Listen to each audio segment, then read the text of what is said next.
Hello from my studio again. Welcome to another little painting tutorial.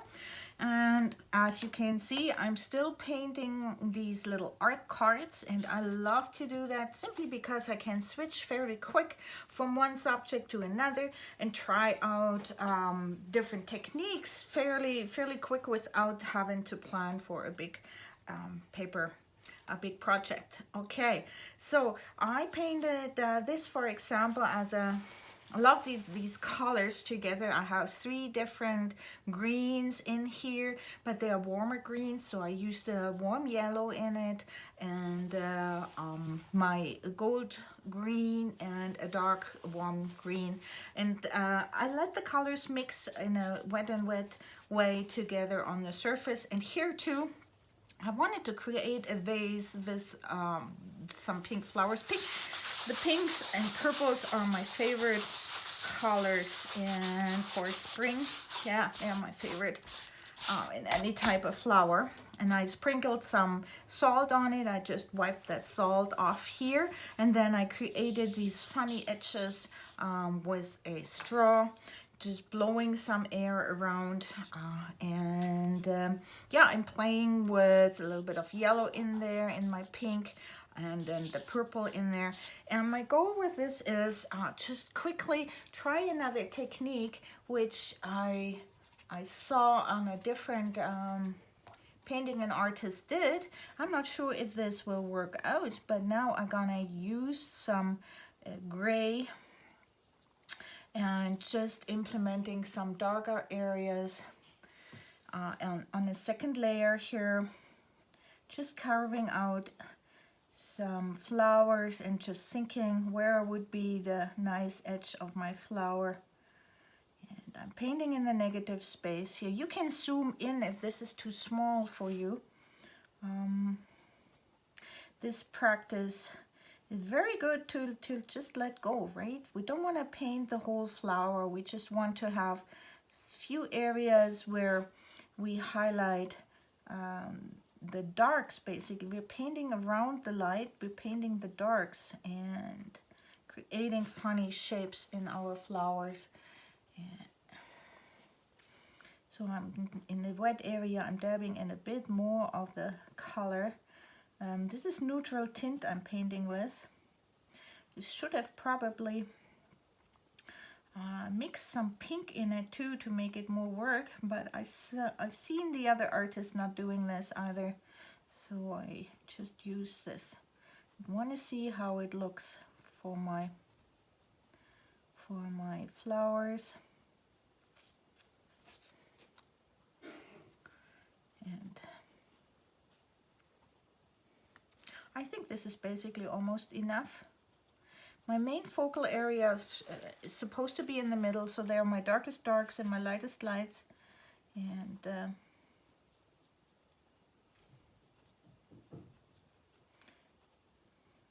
just going back and forth a bit and creating interesting edges in the negative space.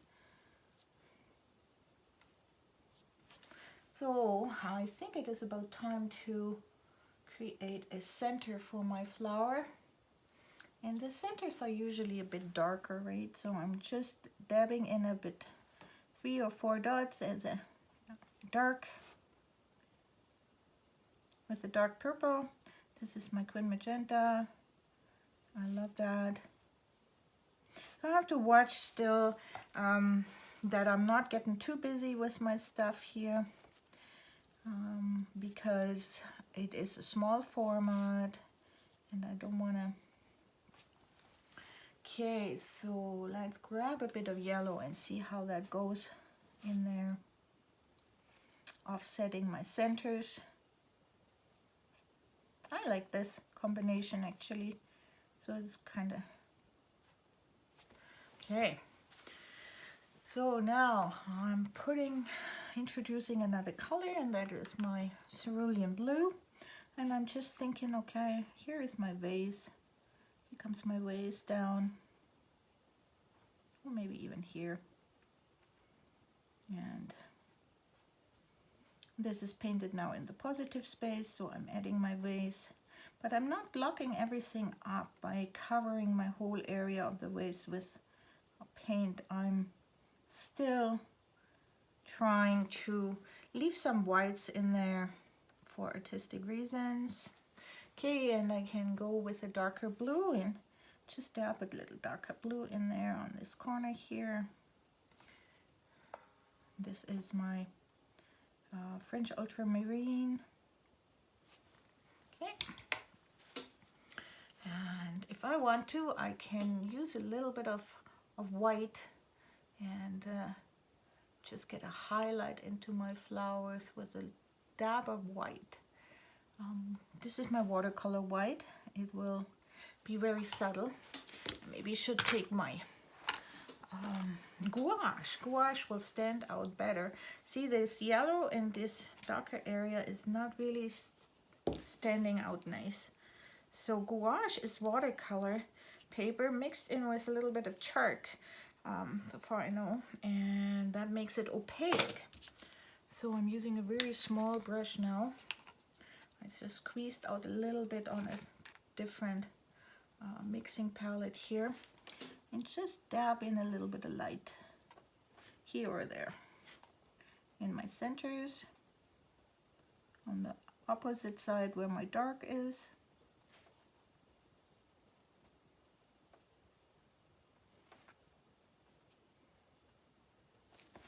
Okay, so now we're centering. The centers come forward a bit, which is really nice then. With this, you cannot take it off anymore. When it's there, when the white is there, the opaque white is there, then it's there. Okay, cleaning my brush and trying to get this red in there a bit more on the one side. There we are. This is what I wanted. This is what I wanted, a bit just red. The yellow was too hard.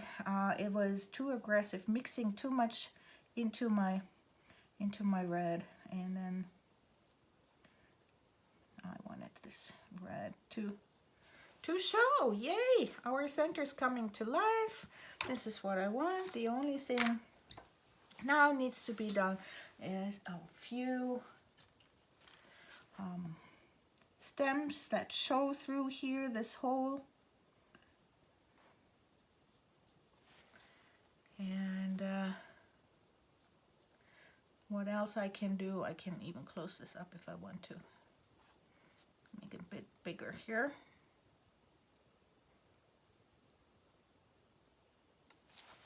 Okay, this is just my hole into the flower area. Okay, I think I'm pretty good on this one. I'm grabbing some of the shadow. Great, it's supposed to be dry, just to ground my vase here. And I think that is pretty much it. And done. So I need to let it dry, and then I can show you how it looks like in a white frame. This green tape and the orange from the board doesn't help much to make it look nice. I think it will even look nicer when I just grab a piece of paper here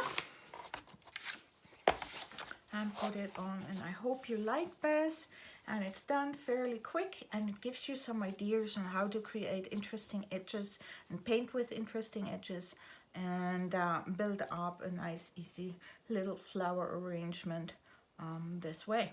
Okay, let's move on to the next one. Have fun painting. Love to see this kind of flower vases in the network.